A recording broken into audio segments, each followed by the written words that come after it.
John B.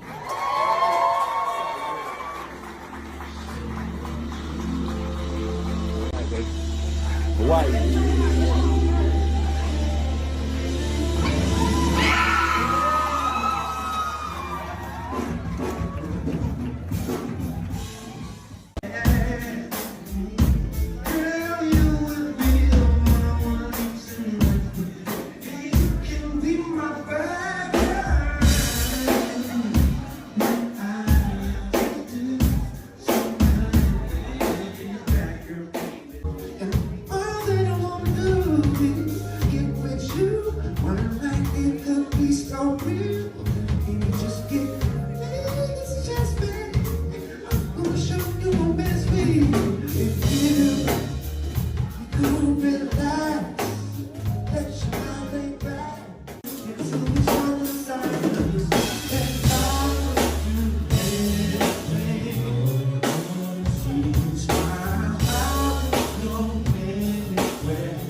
Hey guys, want to welcome you to another edition of Halftime Chat, and I've got a special guest today, the R&B singer, songwriter, producer, Mr. John B.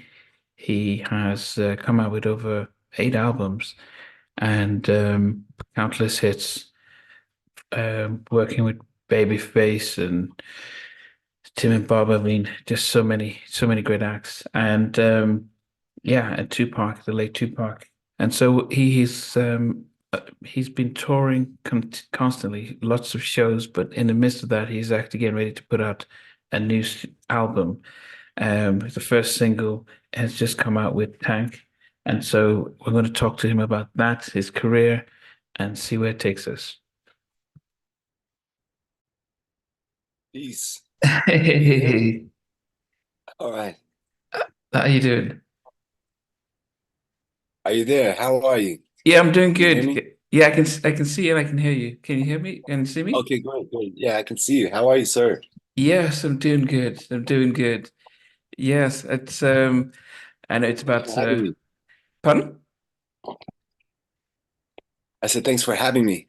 Yeah, well, you know what, we're glad that you've agreed to come down in July with 107, Yeah.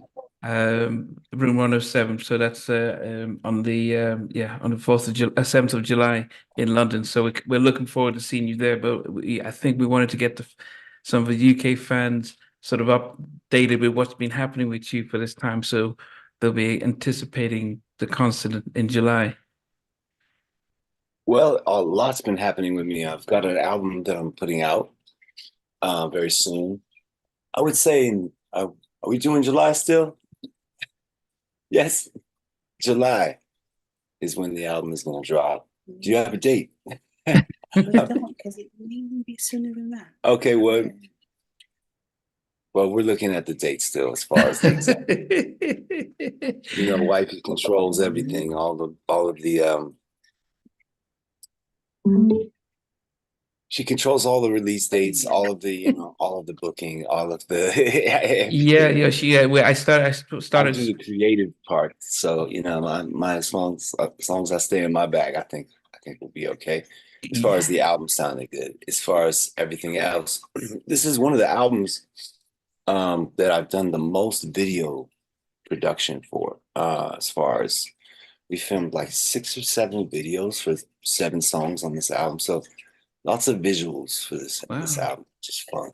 We had a lot of time on our hands during COVID, so and also just over the course of kind of taking breaks from touring, Yeah. because touring is really what keeps me busy, for the most part. But yeah, while we had some time at home, I was able to film some videos and finish my album as well, which was the main important thing was finishing the album, getting it to my liking in terms of the sound. And yeah, it's been a 10-year process. So this is the longest I've ever taken to deliver an album. Is understanding on it going to be on it? Is Understand going to be on it? Yes, it is. Absolutely. featuring Donell Jones. Yes. That was really the first song that I started in the album process. And along with the song called Priceless. And that was right before the whole epidemic. So it was Yeah. that kind of shut everything down, as you know. Yeah. Yeah. But I mean, I listened to it and I was really surprised just how good it is. I mean, it's amazing to say surprised how good it was, but Oh my gosh, thank you. because Donnell is, I've had him on my show twice. We met up when he came to London, and so we're really good big fans and friends of Donnell. And so hearing his voice alongside yourself, which it was like, wow, this is, a sort of a partnership that we're missing. In fact, when I interviewed him and I said to him, why are we not getting the love songs that we got in the 90s? And he started to mention yourself and Maxwell and others who used to always talk about love in different ways. But now Yes. we're not getting that. And so as consumers, we're not getting those ballads, we're not getting those romantic songs. We're being fed something else that material stuff and things. So it's good that you're back. It's Well, good. thank you so much. It Yeah, really is nice to be back in that way too. Um, being missed again, in a sense of like being needed. I want to come when I'm most needed. I want to come out yeah, when I'm most needed. It's it's really not for show. It's really not. I know that we've become famous for doing this music, but for me, this is sort of an innate thing that I do with myself. While I have time on this planet, I want to make music. And it's like it's weird that it happens to be a dope career choice because expressing myself in my art in the way I always have also lines up with having a lucrative career in performing and entertainment and all of that. But I think what really drives this whole process is knowing that there not only is an interest within myself, but externally, the world has begun to have, well, not begun, but has, has really, it's, it's really, it's become something that is, I know that it's a relationship that deserves for me to really take it as seriously as I've always taken it. But, uh, but don't lose the focus because of the fact of the entertainment business or whatever have you, and the rules and the regulations of the you know the powers that be. It's like it is what it is, but there's still a culture that is out there that's waiting to hear this music, and the people that live and breathe this music, that fall in love to it, that yeah, drive to school, that you know what I mean. It's like, they're showing my music to their children. It's a wonderful thing to have this relationship. And so it's a responsibility for me to, I think, keep it, not only for myself, because I do it as my yeah, art, my expression, but also there's a responsibility to doing it for them as well, and for you, the listener, because it's like, I don't want to let you down. I really don't. I think that you're right. These times, more than ever, there's a lot of very ratchet, sounding lyrics right yeah, now for yeah, R&B, especially, so there's got to be something else for the the people to be able to take in and live their life to. And I'd love to be able to present that, but before I can do that, I really have to make sure that you can listen to it over and over and over, and not have any complaints. And that's the way I felt about Understand. When I put Understand, I was like, this is quality for me now. So I'm ready, and thank you, Donnell, for blessing the record because it yeah. just How did you took reach it out to to another him? level. How did you connect? How did you get him to be on it? As I said, his voice complements yours. And even the visuals were really good. I think it Thank happened you. just before lockdown, so it just got lost in when everyone was just running around Yeah. not knowing what was happening. But just how did that come up, that track? Donnell and I met at the Soul Train Awards. We were both performing, and 2000, I want to say 2018, I think. Okay. So, and it was really, really great night for both of us. We were just really excited to be honored that night with the performance.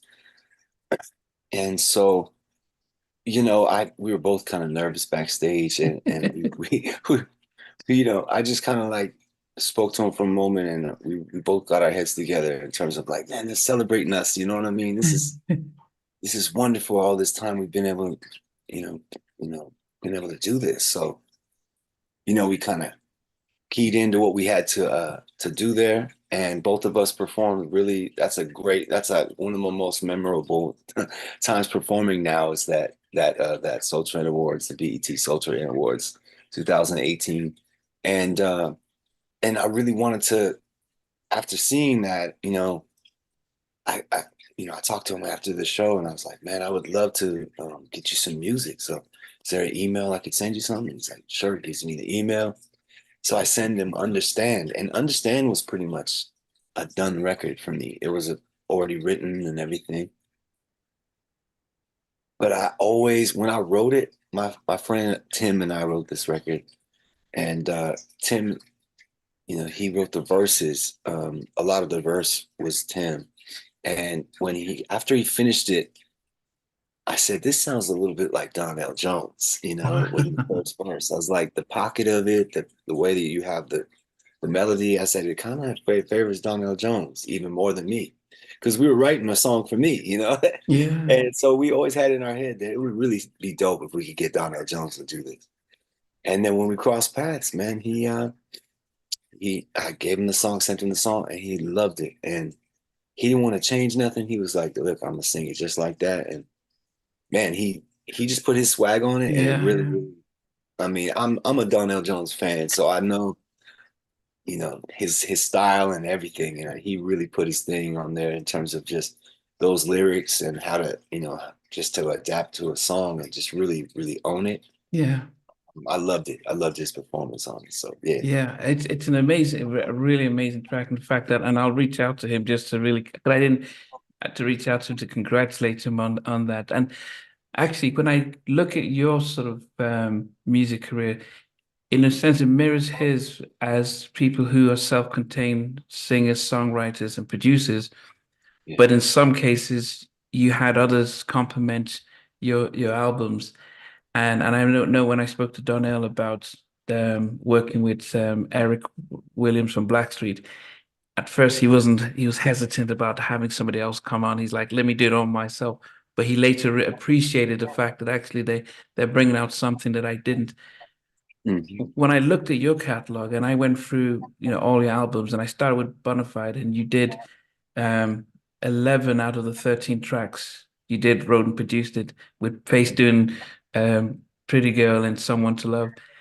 But then you go to Cool Relax, and then you only do half the tracks. And I'm thinking, was that something that you agreed to do? Or was that stuff that it was, and how did that feel like being the guy who could do it all by himself, like you showed in your debut album, to now have to only do half?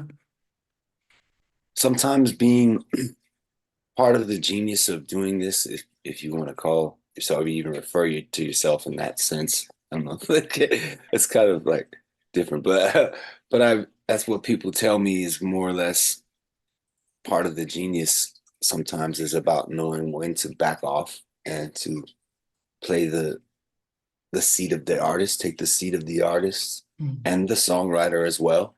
But rather, if a track and a producer comes with a track that really suits you in that sense, it really, really just brings out the lyrics and makes the song happen for you, then Yeah. why not? Because as a songwriter, that's probably my favorite thing, is to just go straight to town, with a track. As soon Yeah. as I hear it, I'm just like, oh, that's it. It goes like, and so if it's my track, it's wonderful too, but that's a different building process. Mm. That's brick for brick, that's layer for layer, and then you do the vocals, So it's if you have that sense of detail and that really that want, that that dedication to what your track and the music is going to sound like Mm. I do, then yeah, you do produce the lion's share of your record.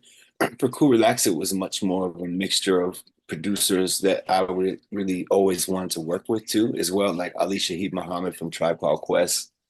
You know, being around Q-Tip on that album and Ali and the whole Tribe Called Quest guys, it was really kind of the backbone of the inspiration for what the vibe was that I was kind of coming into, working with Bob Powers for the first time. Uh, Being such a fan of Tribe and everything that was coming really out the East Coast, really, I was just a huge hip hop head that I was kind of making my wish list of who I wanted to work with at that time. Okay. And yeah, that's how I ended up linking with Ali Shaheed Muhammad. And man, what an amazing dude. Had me to the house and played me a bunch of amazing tracks. And Cool Relax was one of the tracks that he played me that just, you know, at the time, the song at the time was Maxwell Ascension. And I'm such a Maxwell fan. So I want to say Maxwell Ascension was sort of our template for our, you know, our inspiration as far as what the type of record that once I heard the Cool Relax track, I said, that kind of gives me a vibe like Maxwell, you know? Yeah. And I started to just vibe to it. And so Cool Relax became sort of the record that I loved the most on my album, but I knew it wasn't per se a single, but I wanted to name the album Cool Relax also because I felt that statement itself best said where I felt I was in my time, you know, my artistry at that point. I wasn't worried about proving myself or doing all that. You know, I was more like, let's cool relax and just enjoy ourselves right now. You know? Was Jay Dilla on part of the production on that, or just Q and Ali? I'm sorry, what was it? I'm sorry. No, was Jay Dilla? Yeah, was Jay Dilla part of the production on that track on Cool Relax? Did Jay Dilla? Yes, because he's part of the UMA, isn't it? He's part of that. Yes. Yeah, Uma was Jay Dilla was around. I met Jay Dilla actually at Q-Tip's house. He rode up on rollerblades. He was a really young kid, probably 16. Wow. And he rode in from going around the neighborhood on rollerblades with his friends. And I was like, what's up, man? He was like, hey, what's up? I'm Jay Dilla. I was like, oh, yeah, I know who you are, man. He's like, yo, I just did the remix for Busta Rhymes, Woo-Ha. I was like, you did, man? That's what's up, bro. Like, and then I was in Tupac. I mean, I was in Q-Tip's studio, and I was looking at this MPC 3000, and he's like, you know about that? And I was like, yeah, I got one. And he's like, you know how to filter on it? I was like, I do not know how the filters work on that. I mean, I know the basics, but like, oh, how do you use it? He's like, oh man, let me show you. So he showed me how to filter a kick to make the kick just be so, just have this snap, just like it was so dope the way he did it. And I was like, that's super dope. Then he went to the snare and he did the same thing with the snare. He just showed me how to filter it to make it pop. And I was like, man, that is super dope. So I'll never forget that he showed me that. But that was actually in the original studio that Q-Tip had before it burned down. Okay. And that's something that both Q-Tip and I have in common because my studio burned down too in 2001. I lost everything in my studio to a fire. So yeah, so that's another story in itself. Yeah. This is we talk about Cool Relax and I went to the fire. But no, but I wasn't sure if you, but as you said, it was a wish list. I thought the label didn't trust you to do the album yourself, but you decided that actually I actually do want to get some of these stars on my album. That's the balance of it. It wasn't that they thought, okay, we know you went platinum with your debut album, you did it yourself, but now we want to get others. But that wasn't the case. No, this was all this was all between Michael McCoran, who was the A&R for Edmund's record group, which was the label that I was signed to along with Epic. They both shared the titleship of being the label. Yeah. Because there was no one else that I put my album together with. We had a table that we sat around and we talked about people that I wanted to work with. And on the board of collaborations was Tribe Called Quest, you know, and on the board of collaborations was Casey and JoJo, you know, or Jodeci in the sense, Devante.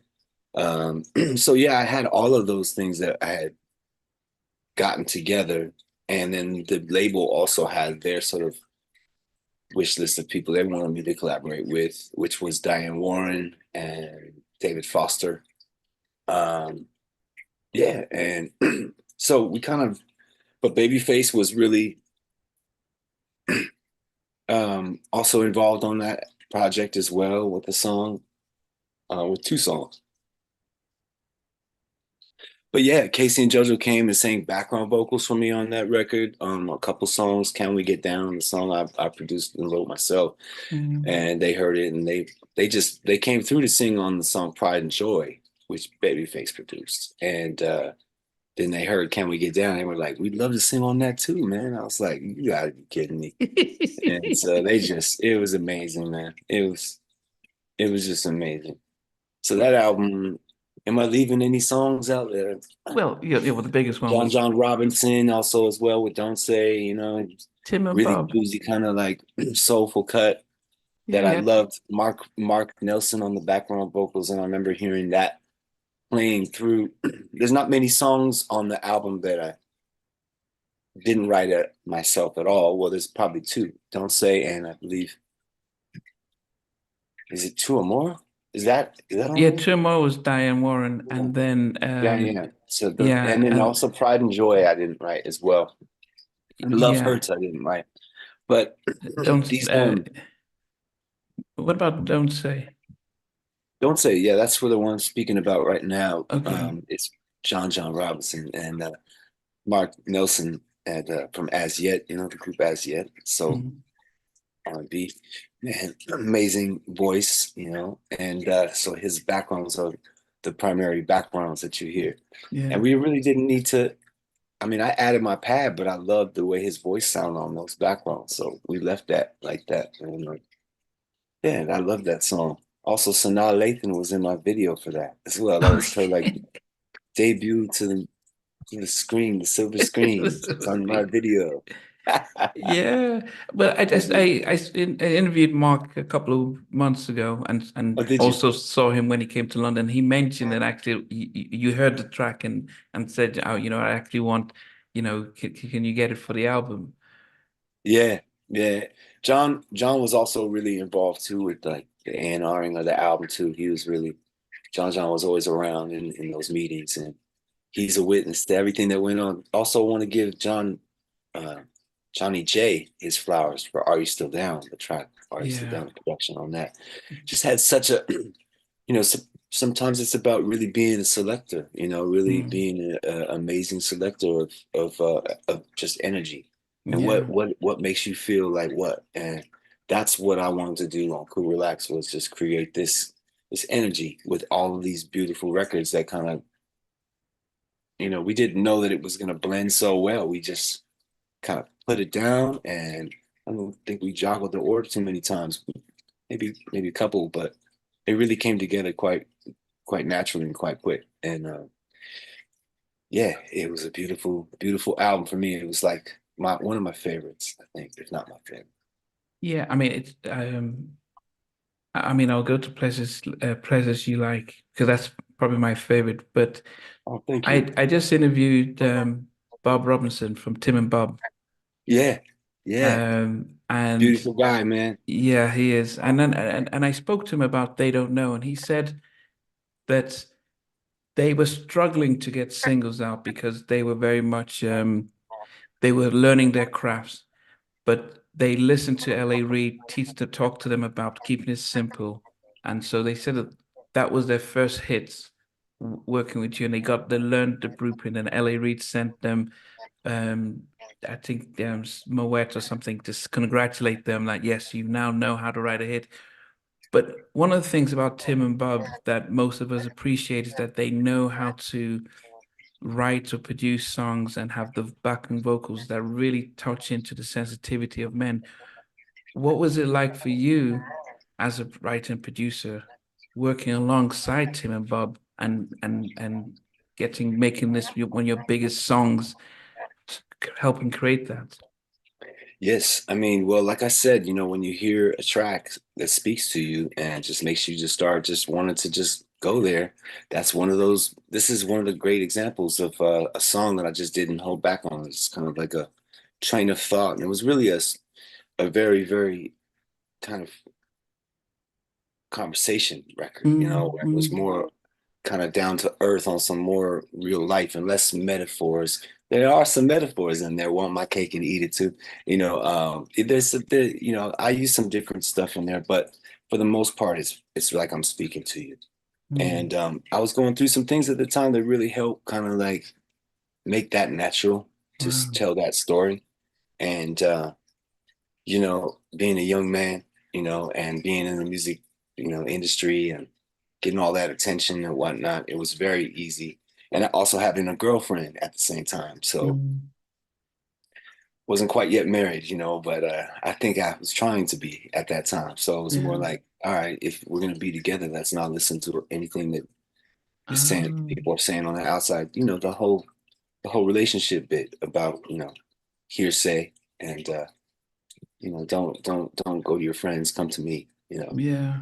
and but I love melodically where their influence through the track and the way that I was able to kind of like interweave that melody around that track, because that melody is very specific. That melody is that's me. That's Yeah. that's all over the place. That's not at all like a like droned out, like simple tone, like one, two note type of melodies. That's like all over the place, that record. And there is a pattern to it, but it's very I could tell you who the inspiration is for that.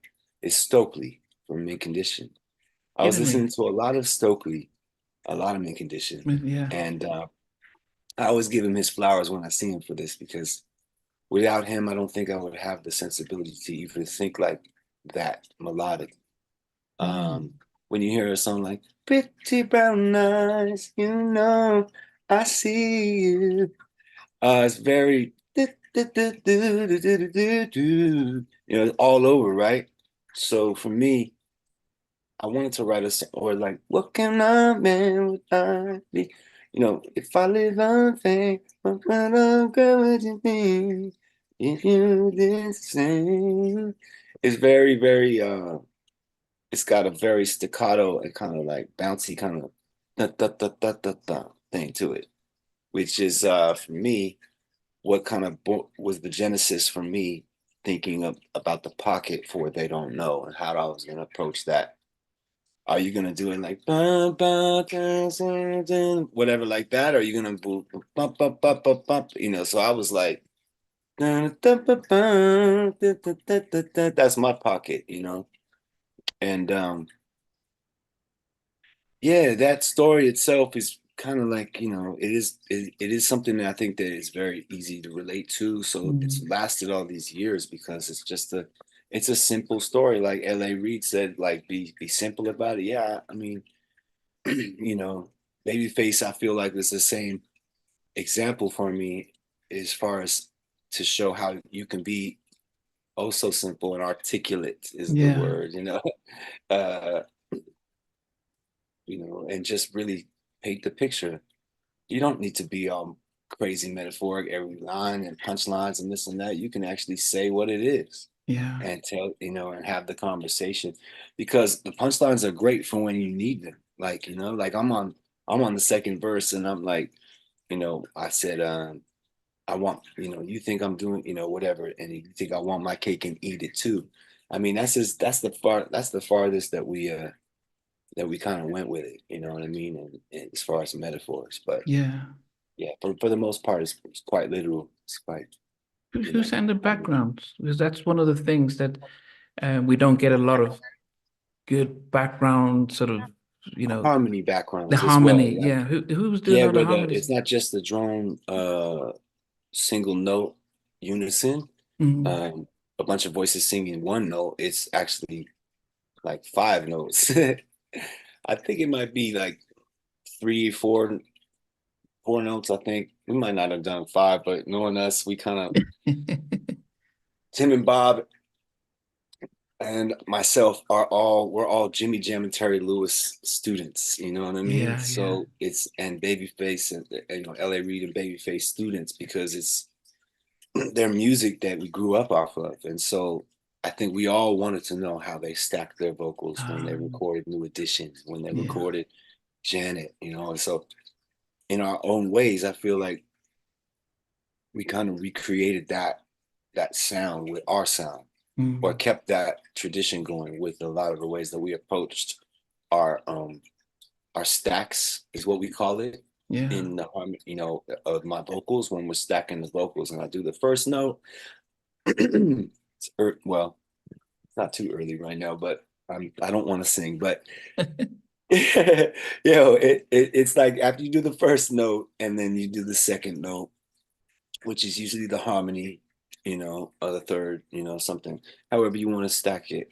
But you can make these things sound like cluster chords. Like it's really, really quite amazing that when you put a note sometimes right next to a note, very close to the next note, instead of it being like a normal it's like it's just all these ways of stacking a note right next to it, where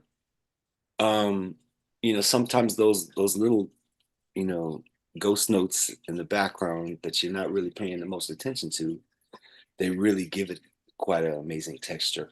And if you know about that, like I know a lot of the modern R&B right now is doing a lot of that.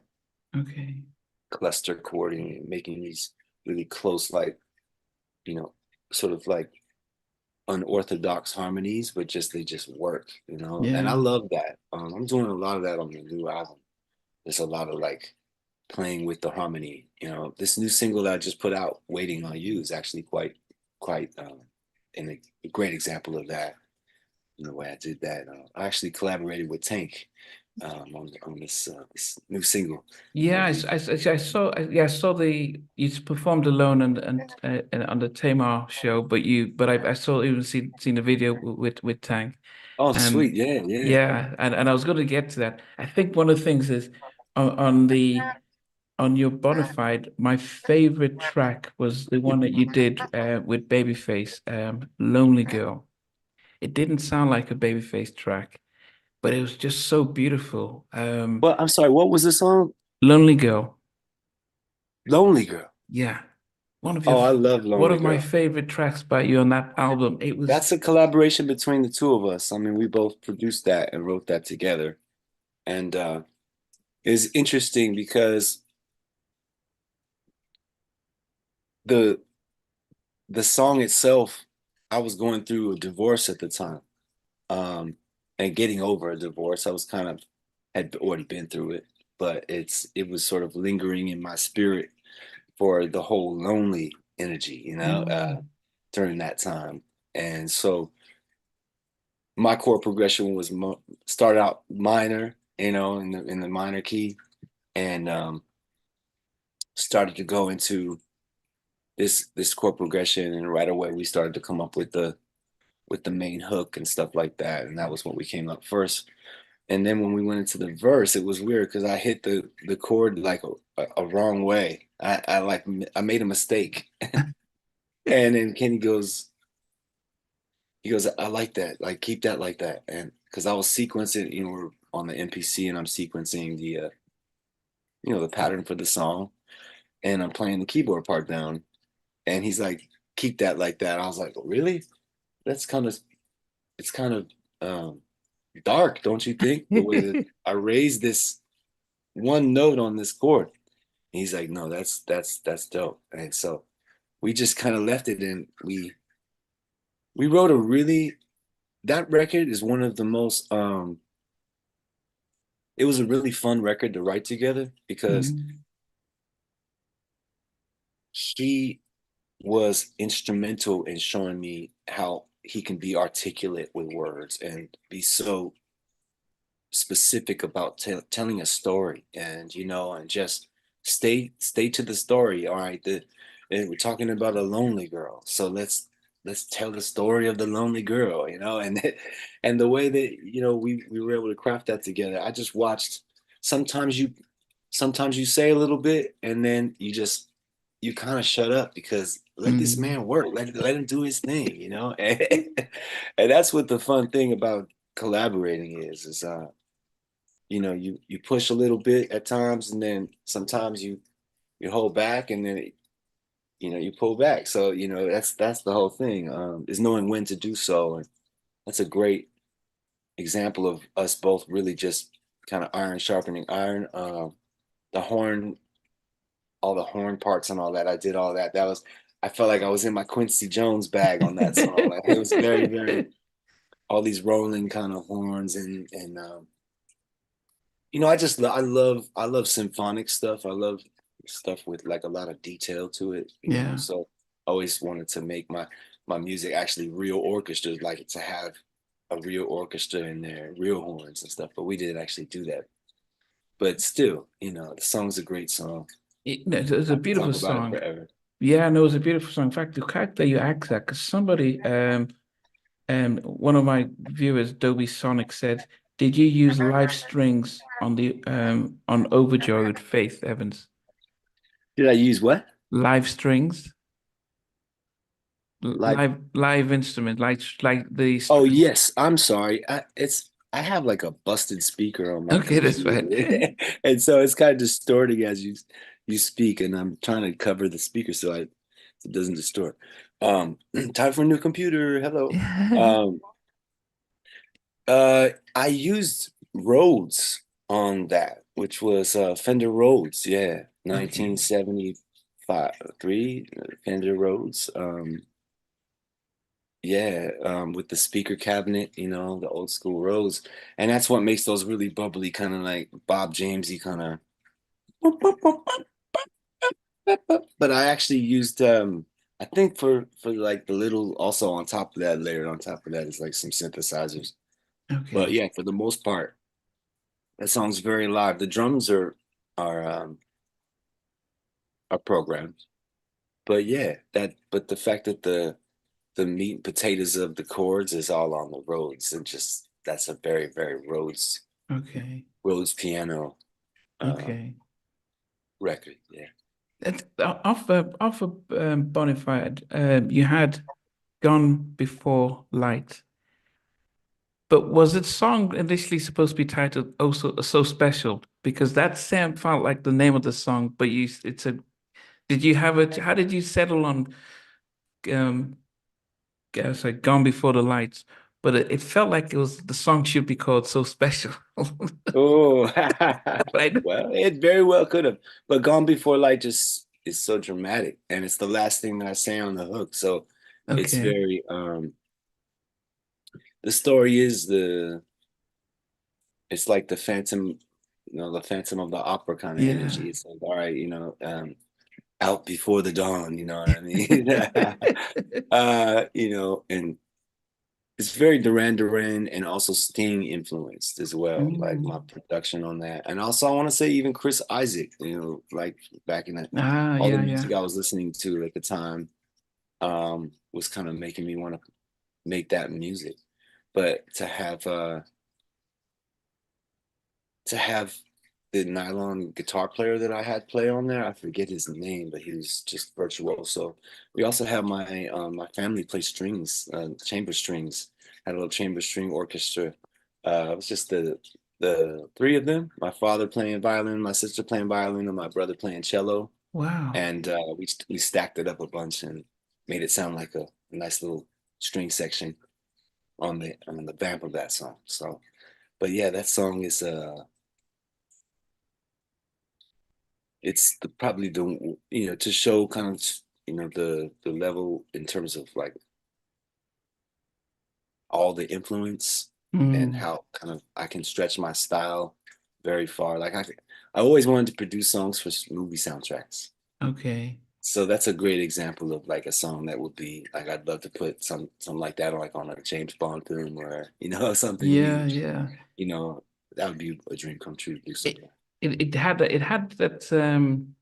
vibe. It had the probably like a Spanish Latin vibe. Yeah. So it was a beautiful. Yeah. I mean, I love the Bonafide because it was one of those albums that you don't skip. It had the right vibe Thank you. throughout, and that was why I was surprised with Cool and Relax. Which was your, you know, you had more of your hits, but it wasn't as consistent as say Bonafide, where you did Oh, you think? because you did most of the work, so you could. The tempo was just right, and it just it just fits. Cool and Relax is cool, relax. Everyone loves it. They love the hits and things. Um, but that's why I told you pleasures you like was probably my favorite because you did most of the production. You did. Mm, I did looked at it. You did 12 out of the 15, uh, yeah. minus the 5 interludes. So it went back to. I kind of liked the fact that when you were doing majority of the production, you controlled the tempo, the vibe. So I knew what I Mm, was getting into.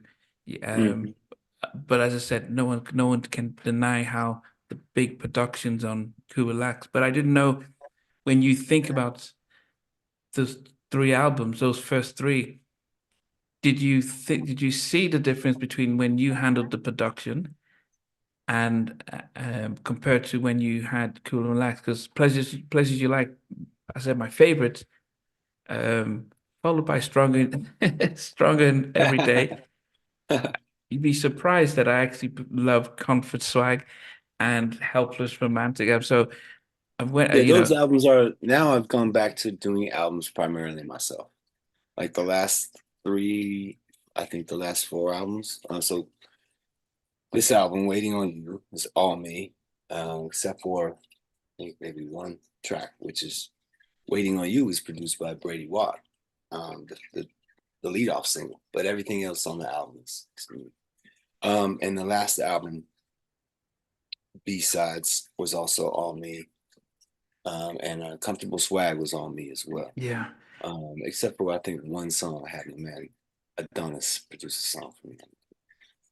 But yeah, it's music is my thing. That's what I do, from the ground up, from 0 to 100, but it's also a beautiful thing to be an artist and kind of to let others kind of have their their sound, allow them to have their sound and how they see you fitting into their sound. Because I can stretch, and it's all about stretching and being, taking chances and doing things that are unpredictable. Because then you can keep it interesting.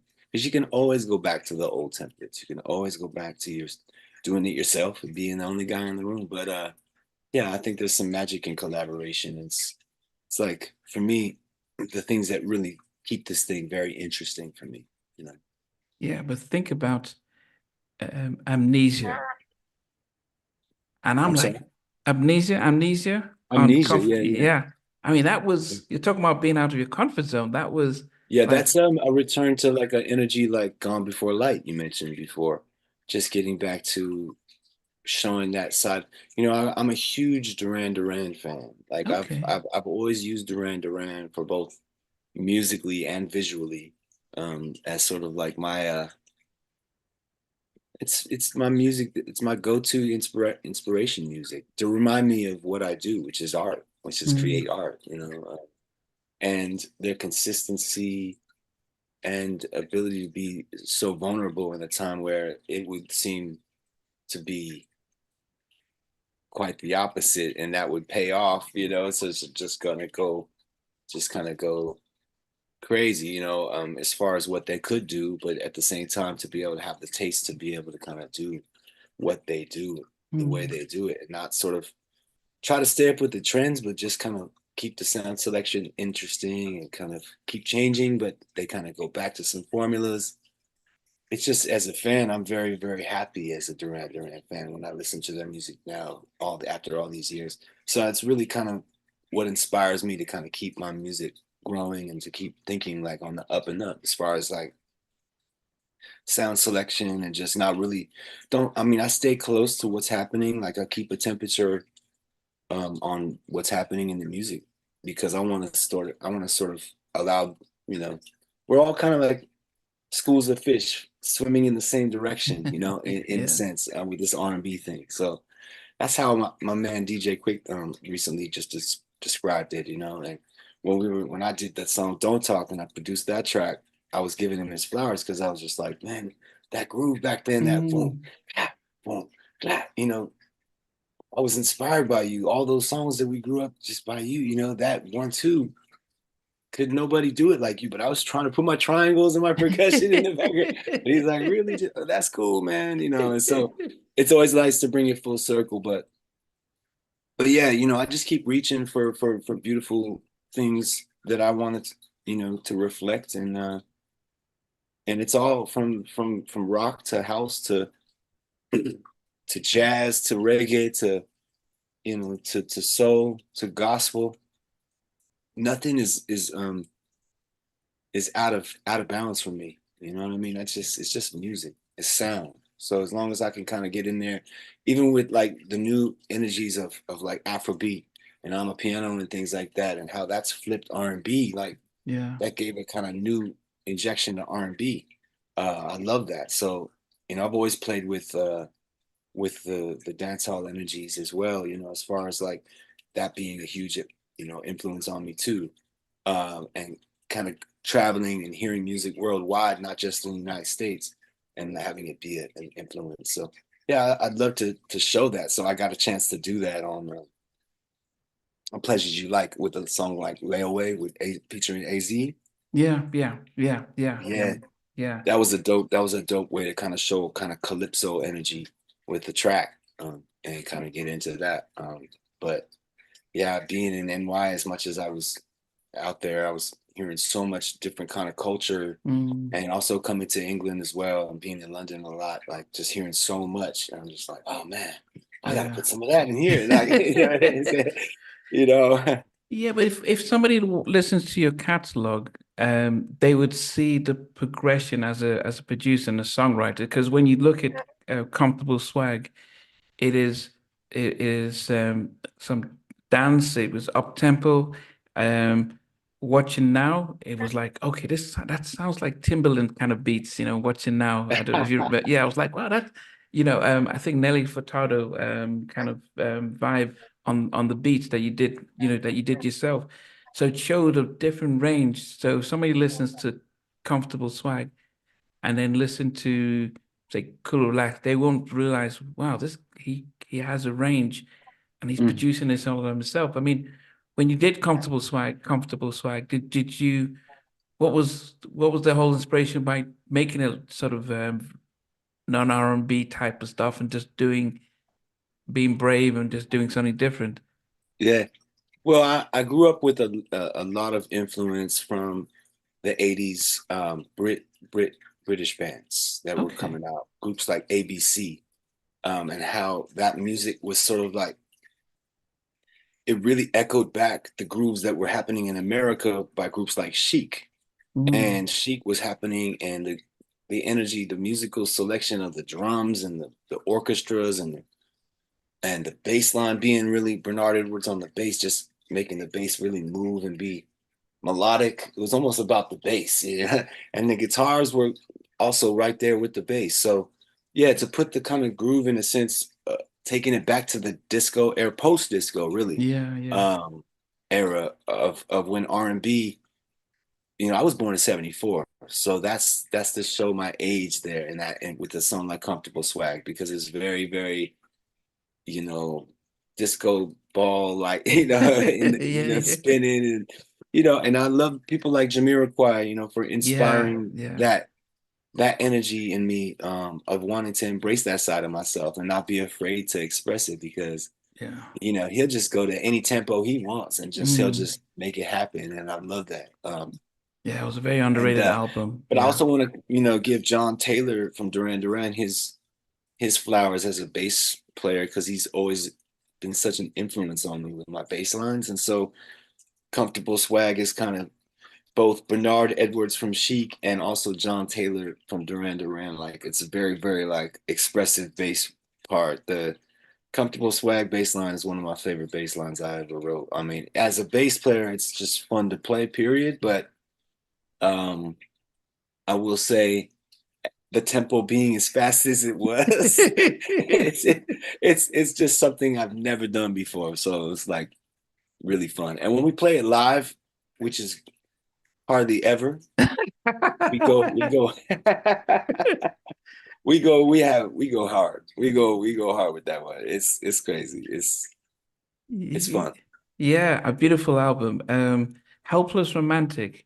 What I loved about it was the fact that we rarely got concept albums.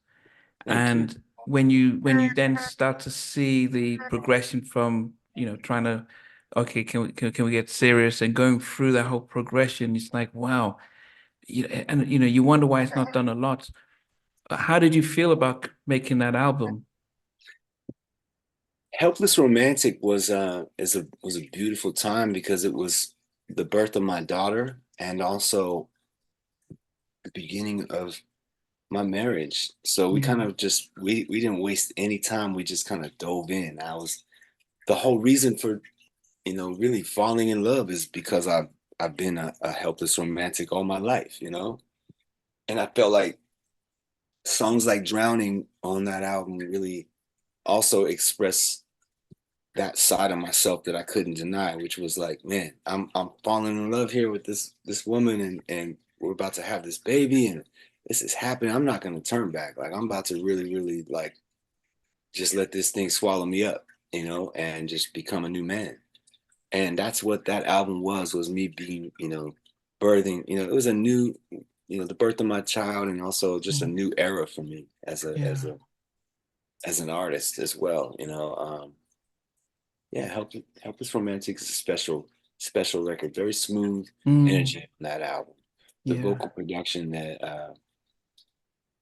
I was on at that time was very kind of in your face, intimate, and also very just layered up. That's a layered up album, man. Helpless Romantic is Yeah. stacks on stacks of vocals. Yeah. I mean, It I really love did. I Drops mean, of Rain. Yeah. I loved doing that with the song, particularly Helpless Romantic. But there's also songs like My Distraction on there that is just really and Make Up Love and stuff like that. I Yeah. love I that. mean, It's You was one of my favorite on the album. It's You. Oh wow, thank you. Yeah. Yeah.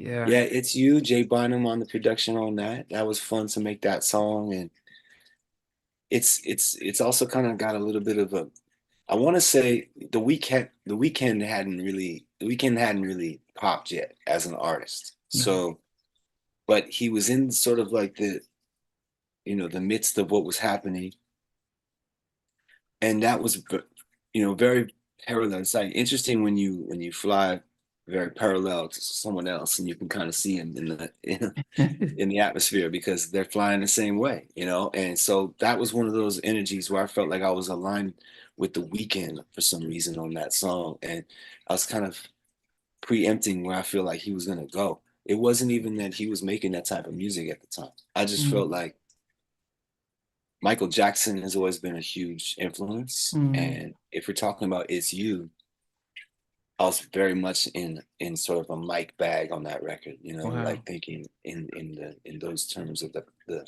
my vocal energy and also Mm. just melodically kind of like, yeah, Yeah. that's the influence. But Yeah. yeah, but the anything that's Mike is kind of the weekend, isn't it? Because he's got such a direct influence on the weekend. So when you hear that song, that's why I've always wanted to collaborate with him too, as well. He's he's one of my favorites, just because it's not so much about being super elaborate with the melodies, although he can deliver any melody.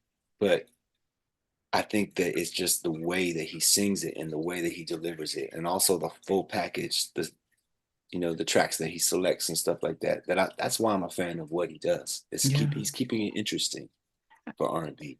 And that for a long time is what you were doing. I mean, even as I mentioned, Thank you so much. yeah, Yeah, Helpless Romantic, a it's beautiful track. Drops of Rain, was yeah. another Drops of beautiful. Rain. That's a wonderful record too, as well. Like Drops of Rain is it's it's funny because I love SWV too, and Brian Morgan, Yeah. he just is. he's an influence on me. That style of production. But I want to say that Drops of Rain and you know that whole style of music right there is kind of taking it back to the cool, relaxed energy. It's because that's what I was listening to was SWV during that time. So when you hear songs like "What You Say, Boo," um, "I Do" or whatever back then, that's all directly influenced by like SWV, Tony, like all that music I was listening to at the time. So yeah, Drops of Rain is kind of like a more mature, but taking it back to those energies. Yeah. If you think about Strong Every Day, one, you went back to doing a lot of the production, but you had other people like Just Blaze. Yeah. You had Brains, who is Igbo like myself. We're from the same type of tribe, Brains. Yes. Because that's a beautiful track. Brains, yes, he's the man with Lately, and then that was the first time I collaborated with Tank as well on the song Lately, Yeah, that's a and beautiful one. that was wonderful to do that. And Babyface came in and sang backgrounds on my bridge on that song. Wow. So that song's kind of got Tank and Babyface singing backgrounds for me on that record, which is quite cool, man. I don't know, as an R&B fan, I'm excited about saying that. Yeah, but it was I think it's probably after Pleasures You Like, it's probably my second favorite, but it didn't. It's strange because I've interviewed Matthew Knowles, and I know he was sort of doing the A&R at was that Sanctuary? Uh-huh. Yes. Yeah.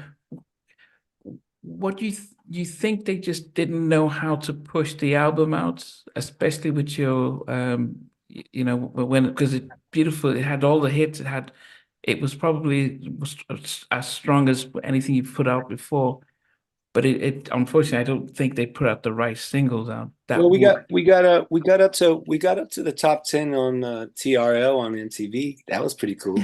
I mean, I hadn't even charted in a really long time, so that was really cool. No, I mean it's I feel like albums are supposed to do what they're supposed to do. Mhm. Sometimes you're really it's your season and it's that time. You know what I mean? It's only so much that a label can actually do. Mhm. Um, at the end of the day, the fans got to show up and they got to support you. You know what I Yeah, mean? Even if they don't see, I mean, there are plenty of people that are not getting a lot of advertisement, but they're selling millions of records because people find out they're like, I want that record. yeah, I feel like sometimes it's a slow burn, and it's like, okay, but then you look back 25 years, 30 years later, and it's still burning, and you're like, yeah, dang. yeah, You know what I mean? So it's like it's about what you want. You want the fast money or you want the long term. You know yeah, what I mean? Because my thing is I'm in it for the long term. Statistics and staying up with the Joneses is all like that's a lifestyle, man. That's a serious place to put your head. It's like horse racing. You know what I mean? It's like you're never gonna be number one. So, yeah, and if you are, it ain't gonna last very long. And it's yeah, very expensive to stay at number one. yeah, Because everybody who's at number one, you could better believe they're spending money to stay there. yeah, It's not just a show up and play type of thing, man. This is all costing money to chart, to do all that. It's money, man. It's not about music, it's about money. So yeah, just don't, we can't get that twisted in terms of the way we perceive this. Oh, this was a better quality project, so it was more successful. No, there was money behind it. That's why mm, it was more successful. yeah. That's the bottom line. If you really want to get it down to the facts of the facts.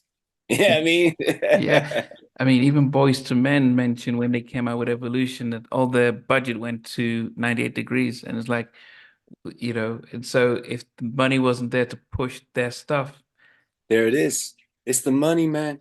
It's the money, money, money, money. It's all right though, man. Because that's why I did projects like Jack Herrera, when we made a song called Silver and Gold, because with and featuring Black Thought from the Roots, Wow. because we wanted to make a almost like gospel-esque record that was like speaking to the renaissance of people we have out here that are staying rooted in what's most important, which is what we're leaving behind here. We can't take the money with us, so it's like silver and gold. It really makes no difference at all. It's what you give to the world, and that's that's what's gonna matter in the end. So yeah, Yeah. it's all love. When you came out with Pleasures You Like, I was working at Edmunds Entertainment Oh, really? in marketing and promotion. And Really? yes, so I know Michael and Jackie and You, I, yeah, it's been so long, bro. Wow. no, yeah, no, but and that time I was working on a third story as well. I don't know if you remember the guy's third story. Absolutely. Okay, so yeah, my job was to work with trying to push them out and stuff. Okay. Yeah, but but just I mean, what did you think about Pleasures You Like? Did you feel as if it was a good follow-up from Cool Relax? Did you feel as if But what are you talking about? Pleasures you like? yeah, did you feel, because I was working at Edmonds during the time it came out, but did you feel as if it was you put your Yeah, every album, man, you really do feel like, all right, this is what I'm doing right now. It's like it's weird because I guess as listeners, like it's it's more like it's from your guys' perspective. I don't know if I'm right or wrong with this, but it's almost like I'm getting the under like I'm interpreting as like the listener thinks that as the artist, we want to make a better album than the last album, and it's got to be like ascension of like better music, better songwriting, better singing, better production, the whole thing. yeah. And ideally, that's what we want to do. But I think that you can also kind of get lost in the sauce with that and kind of like end up kind of being your worst enemy and kind of cookie cut something that is so contrived that you'll end up going back to the drawing board that you feel like, man, I don't want to just remake Cool Relax again. I want to do something, you know what I mean? So, okay, we got these songs that kind of sound like that energy from that time, but I want to do something else. And so that's my whole thing is to keep it interesting and to not sort of keep repeating myself. One thing that it was a blessing to have for sure, that was a recurring theme for me, was to have Babyface continue to collaborate with me on my projects and just Mm. to appear as a even if it was us collaborating and doing the production together, whether it be was it what I like about you, is that on the that Lonely is that Girl that's was on there. Stronger Every Day, I think. Yeah, but yeah, and on Pleasures Like You Like, it was Lonely Girl that you guys did, probably the Lonely Girl was the collaboration. Yeah, we co-produced best that song on together. the album, by Thank you mile. so much. Yeah. Yeah, and Pleasure You Like, particularly the title track, that was like, I got to give people like Horace Brown his flowers, and like intro, the group intro from, Kenny Green and those guys. Yeah, Buddy and Um, yeah, and Jeff. Mary J. Blige, just East Coast R&B. Hearing that in the 90s, man, and growing up off of that, listening to that music, it's why I made records like Pleasures You Like. And that song's just got it's got also a little bit of a Jay Dilla kind of influence too, Mm. because I was listening to a lot of Slum Village at the time. So it's kind of like what inspired the musical kind of flow that I put on there with those guitars and keeping it very kind of almost jazzy. Yeah, but But you I feature love Pleasure You Like. It's a great yeah, song. you And also I had As Yet sing backgrounds on that's that. what I was gonna say, because I saw because Sean's come to my house when he came to Yeah. England last month, a couple of months ago. So I saw that he actually was listed as a writer. So what was the deal? Did you seek them out and said, guys, I need you Well, to they came to, we were just collaborating for their project actually. And I came up with that track right there in the studio, and I just produced that track, and then I said, you guys got to help me write this. So we came up with the hook, and different people, we were all in the room, just kind of saying different lines. So I kind of just evenly split the whole thing up, like to where, all right, everybody gets, and because everybody wrote different little parts, but I just remember having like Sean and having Dion and having God, I forget all their names, but oh, there's they're all Kenny. going, they Yeah, yeah, all yeah. went in there one by one and sang a different pad on the record. So it has a very kind of like, it almost sounds like a group. That song, it Yeah, almost sounds yeah. like, it It, has like a very kind of like chanty kind of group kind of thing. But I love that record. Pleasure You Like is definitely one of my. I think when you hear a song like Shine from Cool Relax, mm, it's kind of like me starting the wave of that style of a record. It's like a sexy, like it's almost like a head nod type of draw. It's just like mm. roll the windows down and let the let the wind blow and just kind of just nod your head and just kind of like one of those chill kind of joints. Yeah, So and it, no, it definitely a beautiful track. So thank you. last night I interviewed Keith Andis. Oh yeah, yeah, Keith Andrews. Yeah, he produced Pride and Joy on that one. And Well, so, yeah, Babyface made the song, wrote the song, but he did my vocal production yeah, and on that song. because I So said yeah. to him that it's strange because it sounds as if Babyface, I mean, yeah, we know he wrote it, but it felt as if he did everything. And because it sounds, you know, how Babyface is, if you think of Waiting to Exhale and his sounds. So Keith says, no, I mean, yeah, Face did the basic stuff, but yeah, he got in and same thing with Yeah, Yeah, yeah, yeah, Keith. Keith has always been super instrumental with Kenny's stuff. Like, Kenny keeps a lot of amazing people around, you know what I mean? Like that's why you even read on the old credits like so many great musicians. Daryl Simmons, KO, I mean, all these Mm, different people, that played, instruments for him, guitar as well, like all the different guys. I mean, countless amazing people. But yeah, Keith Andes, he was always around, and but he was fun to work with. Everybody being a fan of a Face, it's like there's only so much, he probably wants to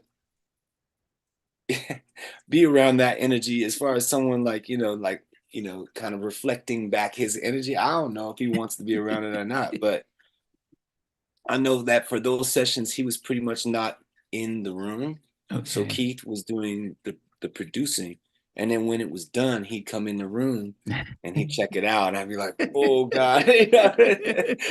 Oh man, that was those are those sessions. So I really wanted to impress everyone, but especially Face.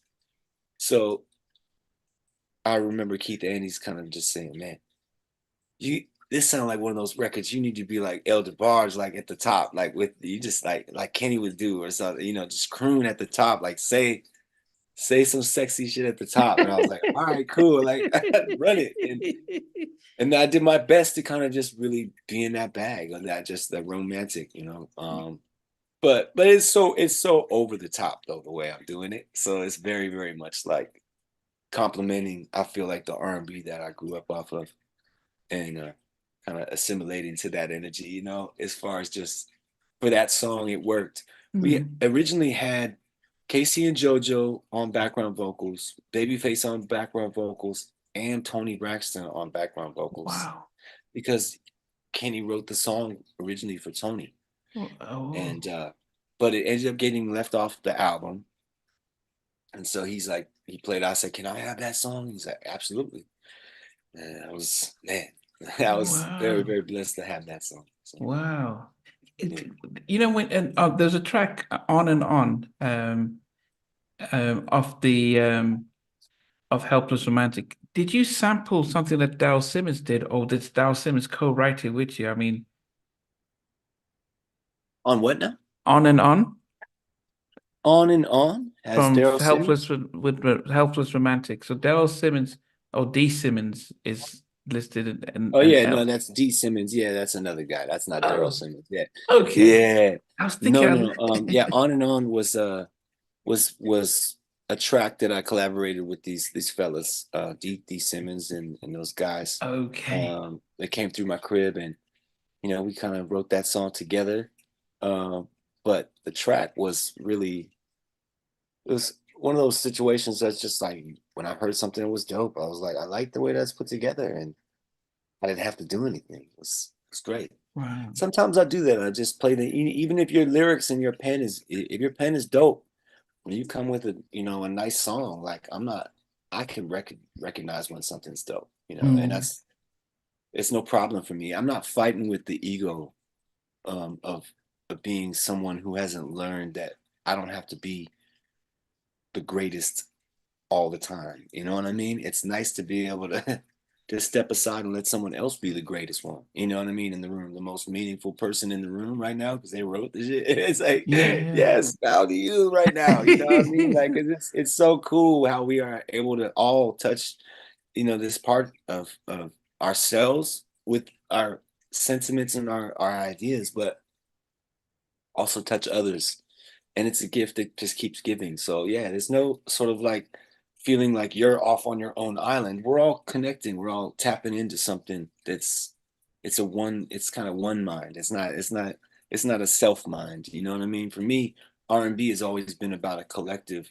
And how are we feeling right now? Like, not only as individuals, but as a community of yeah, people. It's like, what are we on right now? All right, we on that? Okay, cool. We doing that right now, And now yeah, you hear like 10 songs in that vein, because that's how everybody's feeling right now, and I feel like I love that. No other style of music. I mean, maybe rock does it a little bit, but um, there's no other real style of music that is traditionally done that, where we've kind of like, you have these brother and sister records that have come out together. mm. I remember when Don't Talk came out, Coffee Brown had just dropped after the party, and every club I went to, I heard Don't Talk play, and then after the Yeah, party came out. yeah, It's yeah, like yeah, I was like, yeah, oh, great! This is the same tempo, and like yeah, yeah, it yeah, was a movement at that time. yeah, And and it it just had the worked. yeah, It worked. yeah, because Rough Ends had Yeah. no more shopping streets, so they had that type of tempo. KD, man, on the production, on that one, on the rough end. Yeah, from Naughty by Nature. Yeah, Uh, yeah. 5 miles to empty. Say what now? 5 miles to empty. Brownstone. You remember doing? Brownstone. Yes. Did you co-write that? 5 miles to empty. No, I did not. Okay. Okay. Okay. Yeah. Okay. I thought that you'd. I think one of the questions we have, because I always start off by asking where you were born and raised, because I didn't. I started off talking about your music. I forgot because people around the world are watching and they're thinking, "Where's he from?" And so, where are you born and raised? I was born in Rhode Island, in on the East Coast, and yeah, I was raised in Pasadena, California, in on the West Coast. And so we moved at a very young age. My dad, who was a professor of music and got a job at the college at UCLA. US, what is it? USCLA Okay. in out here in LA, and taught music for 35 years at the college. And he conducted opera. He did all kinds of teaching violin because he's a violinist as well. So Wow. yeah, there was always music going on in my house, But yeah, we moved from the East Coast probably when I was about 4 years old to the West Okay. Coast, and when he got the job, and yeah, Well, did everyone lean towards classical and you became the only one that went yes, into what? yes, yes, yes. What happened? It's interesting because my parents were both classically trained musicians and professional classical musicians. My mother being a concert pianist, we played with orchestras, Wow. piano, grand piano in front of orchestras and stuff, and as well as top piano, but also my father being a violinist and a professor, they sort of it's almost like athletic families. They when they take sports so serious, everyone's got to play a sport, and you Yeah, get yeah. dropped off for whatever your sport is. It's like so. My thing was, my dad said, "What are you into?" And being that my grandparents owned a record store in Palo Alto, California, back in the 80s, late 70s and 80s, um, I was able to have a lot of vinyl, and I had just records all around. And so before I was a musician in terms of playing an instrument, records were my instrument. And my dad said, "What do you want to play?" And I was like, "I want to play the drums. I want to play synthesizers. He's like, well, the drums are too loud and the synthesizers are too expensive. So what do you really want to play? So I guess I just want to sing then, you know. So until I could afford to have a synthesizer, you know, I was a singer and a professional desk beater. You know, I was playing the desks in my class and making beats on the pergola, you know, tables and things, whatever made noise, really. But yeah, just developing my skills, man. And when it was time to, you know, finally buy my first drum machine and my first keyboard, it was a wonderful thing because, you know, I definitely had a sense of purpose, and I always had the same purpose since I was 9 years old. It's actually the first keyboard that I purchased was at 9, and it's never stopped. My interest just became it was laser focus on electronic music at that time. You know, just was so crude. It was like there was no computers, so it was like about, you know, having components like your drum machine, your synthesizer, your little 4-track tape recorder, you know, a microphone, and just the basics, and you do what you can do, and that's how I started. You know? So there was no pressure to get into classical music like your mom and dad. Well, there was a bit of pressure to be professionally trained at something, being that both of them were teachers. They wanted me to have proper lessons by someone for something. And so I began to study percussion professionally. My father had a friend that played in the LA Philharmonic who played percussion. He was actually nice enough to give me percussion lessons. So percussion is what I played in high school. So it kind of went with the whole thing. And because I got good at the congas and the bongos, and playing all the shakers and all the different stuff, I was actually asked to be a part of an honors jazz band on one summer, and you know, graduating right after high school. So yeah, it's something that you know, was always it was a gift that you know, I really appreciate having those percussion lessons because I still, you know, incorporate percussion, play percussion on my records to this day. So yeah, it's definitely something that I appreciate getting, you know, proper lessons at something. But when did you have the idea that I actually want to get into the industry and really take it seriously and not just as a hobby? Yeah, that was more or less me really after I compiled enough songs I felt that were, you know, that spoke in terms of like both the quality of my production and how far I had made it, you know, in terms of like, dang, this guy's really producing and writing all this stuff himself. And, you know, you're recording it at home. Okay. Like I believe you, you know, and I just wanted to get my foot in the door. So I was going to every label that I would allow me to play my music for them. So I was sitting down at Warner Brothers, at, you know, at Motown, you know, MCA. And so it wasn't until I got to Babyface and Tracy Evans, you know, that I landed my deal basically. But, you know, it was definitely a matter of me not really taking no for an answer from some of these labels just to get in the door. They'd be like, oh, you know, such and such is not here today. I was like, oh, I had a meeting, you know, with such and such. They'd be like, oh, well, he's not here today. And then I just stick around and watch him walk out the door. I'm like, hey, man, what happened to the meeting, bro? Like, what's up, you know? But it was because of those things, I think that, you know, when you stay diligent, you stay, you know, just dedicated to something, they're going to see you because you're going to show up. As long as you show up, they can't tell you no. And I'm still proving that point right now in my career, you know, 30 years later, just by showing up. You know what I mean? There's nobody who's telling me, who's begging me right now, as far as label wise, to make another record. So I figured this is for my fans. This is for myself because I love to make music. And my wife, who deserves all the songwriting that I have, you know, all the capability I have to give. And my kids, you know, but the fans, you know, they're the ones who I go out and serve on every weekend, you know. And it's such a joy to do this. So because of you guys, you're the main lifeline between, you know, this happening and it not happening, because the only reason why I can put albums out right now independently is because of the lifestyle that, you guys have awarded me, with supporting me by coming out, buying those tickets, allowing me to have another show, buying the albums all these years, and just allowing me to continue to prosper. Um, I've just been so blessed by y'all. So that's why I owe you another album. After 10 years of being gone, I feel so bad that I took this long, but it's time. And I finally compiled, I feel like something that's quality enough that I'm ready to share it. How Yeah. many tracks do you think will? It's only 11 on this one. It's What do you mean nice and only? short. That's Yeah.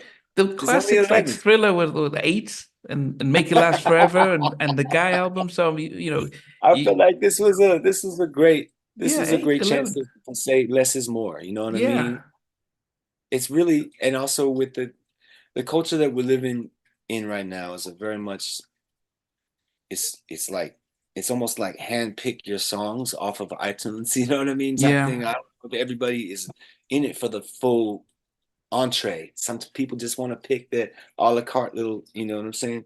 And so in that way, I allow people to kind of um know that if they want to feel this thing from beginning to end, like this is a cool little 11. I'm not going to give you 22 to have to to sort through, No. it's 11 sweet records that some of the stuff is actually really cool because I was able to kind of go back to my vault and find really dope things from like the late 90s Mm. that were like, because now with technology I can kind of make a stem out of anything. I can separate old music that I had, take the vocals out, use the Wow. track, just use the drums only and not the. I mean, there's just so many things I can do now. So with that technology, it was kind of like having a time machine and Mm. being able to go back to '98 and see what was my.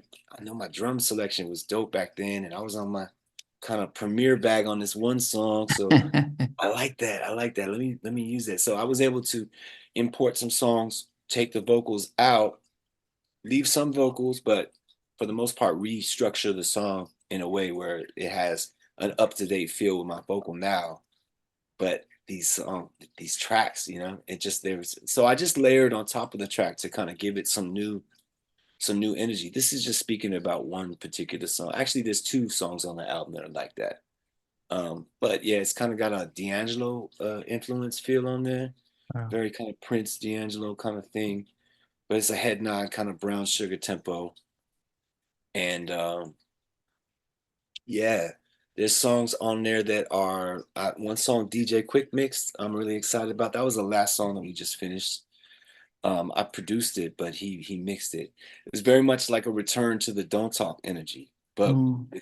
with live drums. I played the live drums on there. Drums are real chunky and just Wow. it's all live percussion and it's very, very grown and sexy. It's very Marvin Gaye influence. Wow. It's got a little bit of Michael Jackson in there.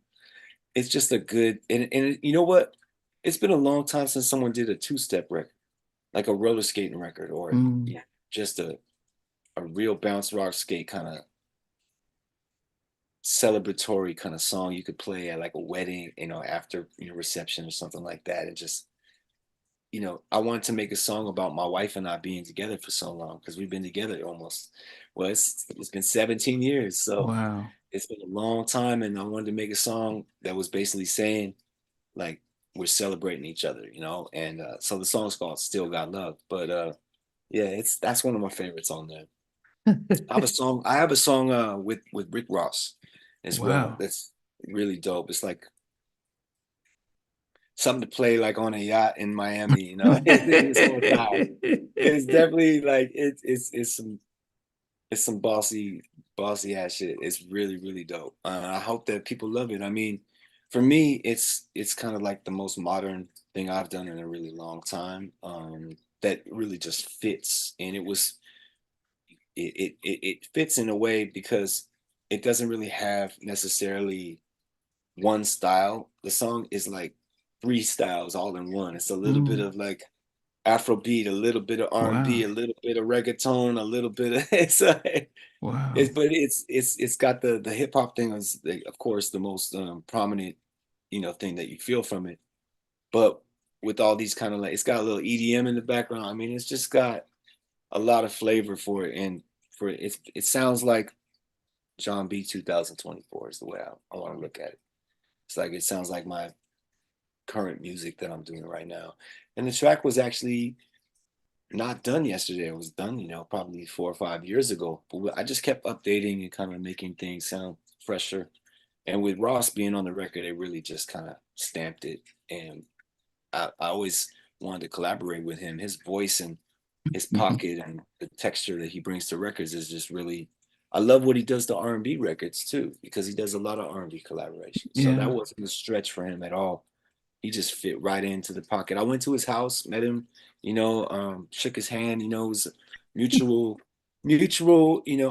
respect in that sense of like us both legit wanting to make this collaboration happen. And even though we weren't in the room when we recorded it, we didn't need to be because he just did his thing. I mean, 2 weeks later, I had my record. I was like, Wow. this is fire. So I can't wait till y'all hear it, man.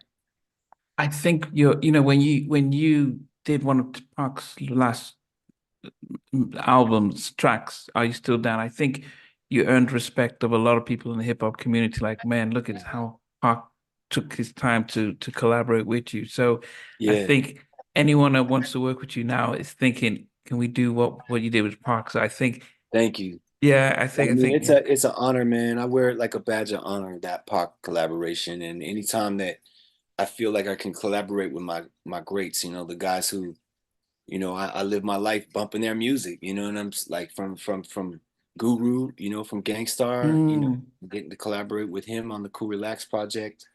Like I said, Ali Shaheed Muhammad from Tribe Called Quest, getting to collaborate with him.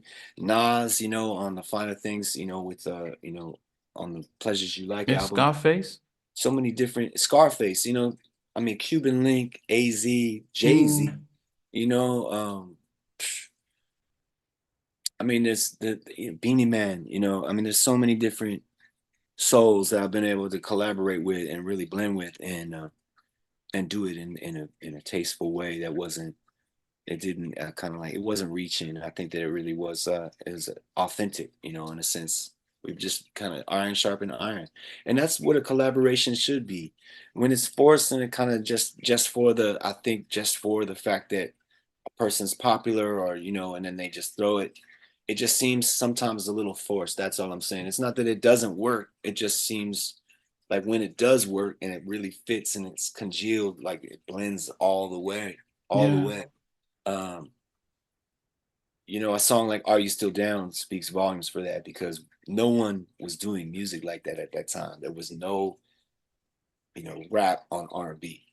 It was so like taboo because R&B stations literally were R&B stations on radio, and hip hop stations were, and you had your hours where they would switch up, but you never heard them collaborate the two together. And when they started to, that's when we kind of like, we were looking at each other like, all right, it ain't so bad to be R&B, is it? Like, we kind of like, and it ain't so bad to be like all, on your vibe, you know what I mean? So I get it. We all hang out at the same clubs. Like, I used to see Tupac pull up at Century Club back in the day, man. I remember Century Club. Yeah, man. And I'd be like, all right, he wild, you know what I mean? But he's dope though. His voice just sounds like I hear him bumping in the back of the rides, and I'm like, this he's amazing. And to go from being in the background with Digital Underground to being like the main guy was like, all right, that's what's up, and I was a fan. So by the time we collaborated, I was already like super hyped, on making that happen. And evidently so was he, because he was, when I came to the studio to collaborate, to record, my CD was in his car, and it was sitting there, the Bonafide CD. Wow. Was in the front of his Rolls Royce, so just sitting in the seat. And I was like, oh, that's dope. I guess he was listening to it. Someone was listening to it, and walked in. I was just like, what's up, man? And, rest was history. But yeah, love collaborating, man. Yeah, I think the one thing you've earned the respect of your peers and of course your fans, because of course for a lot of us, we always assume black R&B, black music, but because we've been exploited in the Yeah. past. But there's a from the day you got into the industry, no one saw that. No one looked at you by your race or color. They just saw your talent. Mm. But I don't know. I'm talking as a fan who just said, "Man, this guy can sing," and he wasn't being used to sell records by the label. It felt like this. You were one. You know, we were all down with you.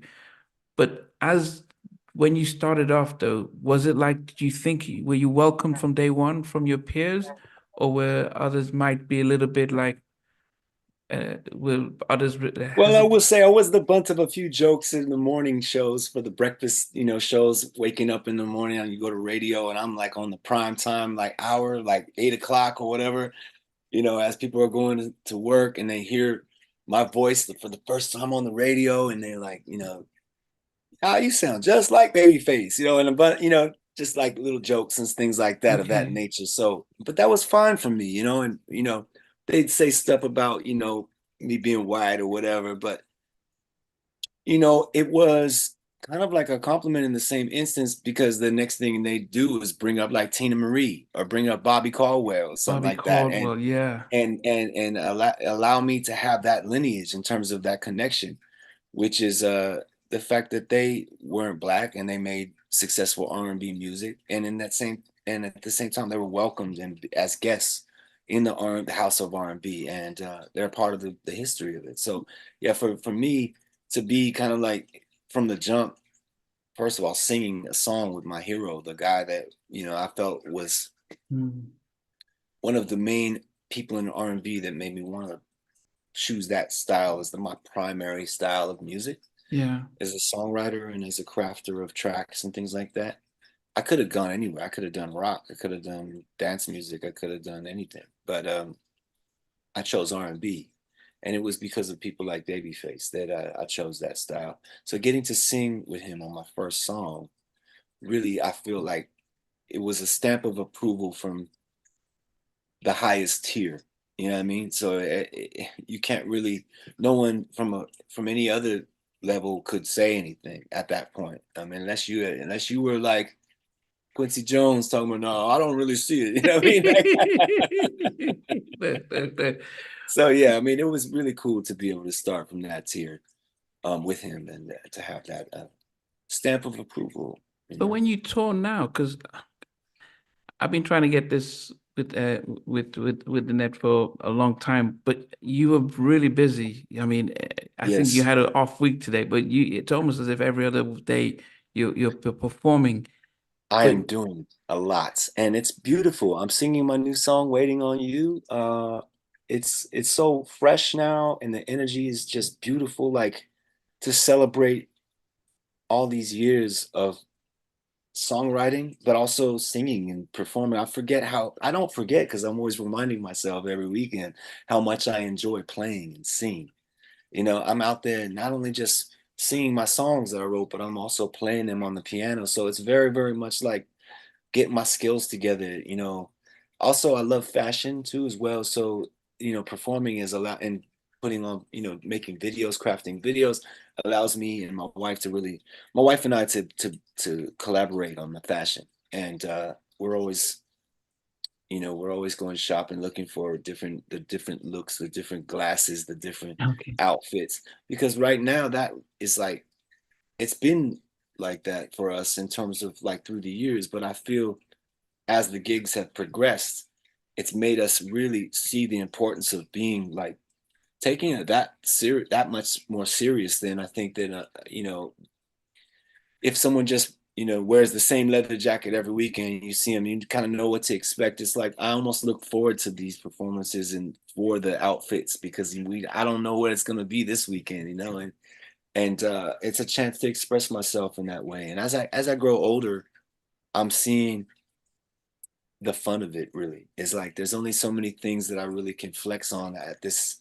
age with the knowledge that I've gained just by being a person that's been in this world and soaking it all up. So fashion is one of the things I feel I've gotten better at over the years with Mhm. with my wife and being an artist, it goes hand in hand. So yeah, it's fun to express myself, find those the next shades I'm wearing. You know, I'm Yeah. always trying to change up the shades. I love shades because as I grow older now, You I'm keep not saying trying to growing have older, people you study my still look face. like you're in your Oh, I see the lines in the side of his.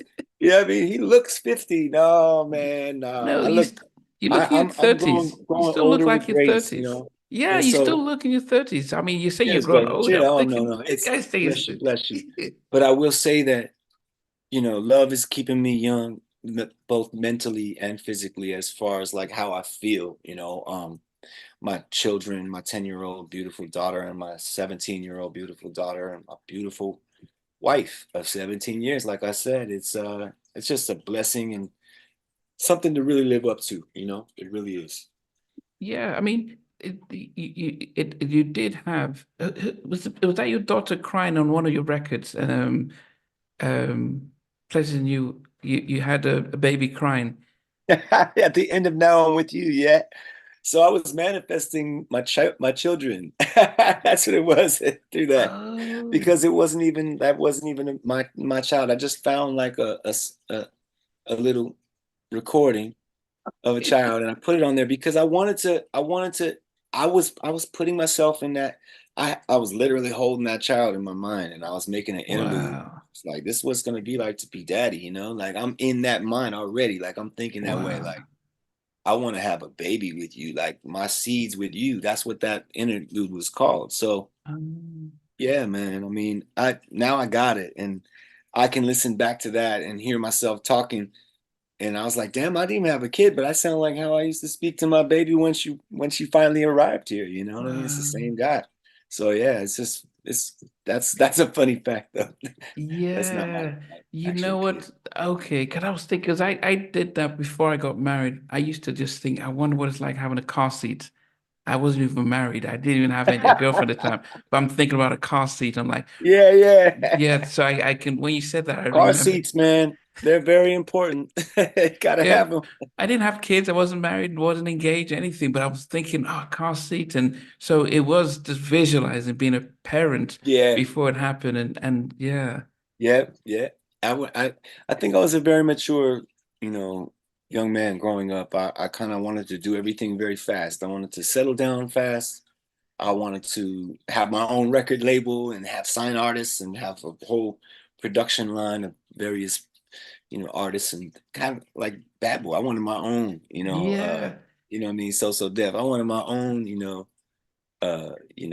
LaFace, you know what I'm saying? So um that was my goal when I first started. And I feel like that also was kind of my goal with everything else in my life. I was really trying to just really shoot for the stars with it and really try to do as much as I could. But sometimes you do too much and you spread yourself thin. And I learned what that felt like with a lot of different aspects of my life. But I feel like, ultimately I wouldn't change anything when I look back. That makes me into the person I am today. And, sometimes you get it right, sometimes you don't. Yeah, I mean, when I'm not doing this, and actually I started doing this during the lockdown because I'm a mental health therapist and I work with families and kids. Mm. And the whole idea was this was just to hear people's stories and journeys. Um, Yeah. and I do wonder, especially for yourself, I mean, you went high, you had all this stuff going on. How did you manage your own well-being and mental health Mm. in the heights of being in the music industry, especially being a popular artist? Well, I'll tell you, there's been ups and downs definitely through the last 30 years of being in this music industry, and being in the world period. Has been as a man just growing up. Relationships, ups and downs, like everyone else. So I've had divorce in my life. I've had, like I said, fire, which, took. It's not just about all of the things that have happened in the contrast to all of the wonderful things that have happened to me. Yeah, it's also about just really just knowing that I'm not the only person that the sun's shining on. Mm, It's or rather the rain when it rains. It's like we're all going through this, so it's wonderful to know that you're not alone. And when I do see, my little brother Justin Bieber, crying on the Instagram, and mm, he's got everything a man could want material wise, but he's still crying. I'm just like, my heart goes out to him because I know what it is in terms of the mental kind of effect that this has on you. You know, being that we are artists expected to be ourselves, but at times you can feel a bit like running away from all of that and just wanting to be kind of civilian on walking the streets and just like everyone else. You know, it can be sometimes feel as if you're being narcissistic or a sense of selfishness in terms of the way you have to think about your art, your thing, you know. But I think there's so many different callings in life, and we all have our job, our thing we have to do. When we put our mind to it, that's what you got to think of it as, is putting your mind to it. Sometimes it can feel a little bit narcissistic because it's all, you know, I'm speaking about myself. I'm talking about this. This is what I'm doing. This is how I'm doing. So at times, you know, if you're not that type of a person, it's cool with talking about yourself all the time. You can feel a little bit guilty for that sometimes and feel as if you want to talk about someone else or give someone else the flowers. Take the attention from yourself and put it onto something that you find very interesting, find that something inspiring to you, you know, which is I tend to do that a lot. Because I also have that same issue with fame and with sort of like notoriety and things like that. You know, status quos, all of those things. The Joneses, as I call them, man, keeping up with Joneses. That's a big deal, and it costs a lot of money. You know, but if they're paying that money for you, I feel like it's like it is what it is. You know, and when you're on the red carpet, know you're on the red carpet.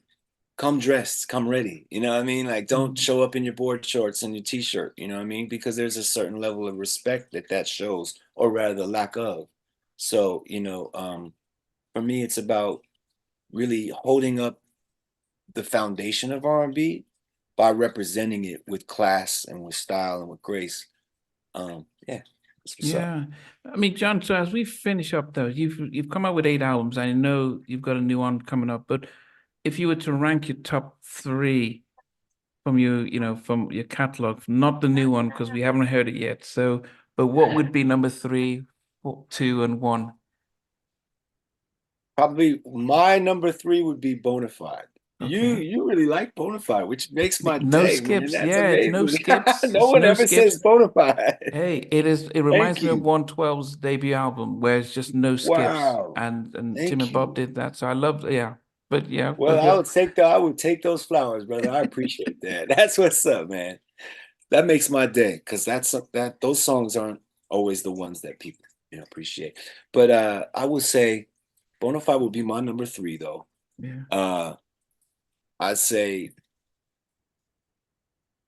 Pleasures You Like would be number two, and number one would be Cool Relax.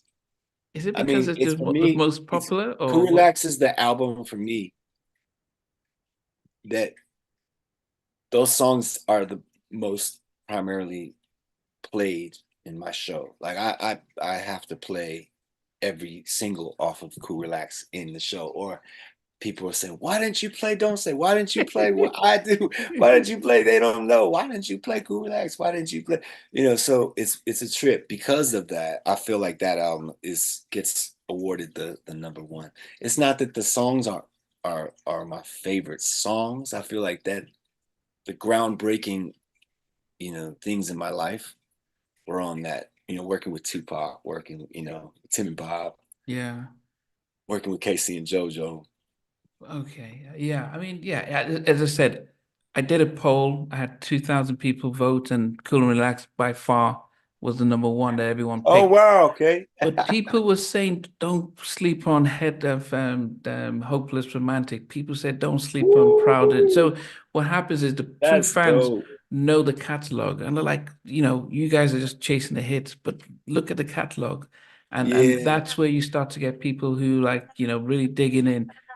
In that case, then let me say the new album is number one for me. No, you haven't heard it, no, that's my favorite album so far. Like it really is. Like I love this album. It's very grown up. It's very grown and sexy without being too grown to where I sound like dated and old. No, it's not like that. I mean, there's some sexy records on here. This is an album you could actually take a vacation to, put it on from the very beginning, let it play Okay. all the way, 11 songs down, and let it loop back and just let it play. Because it's very, I made sure this album was like, we went through every song, making sure the sonics were like, they complement each other, the tempos, the keys of the records.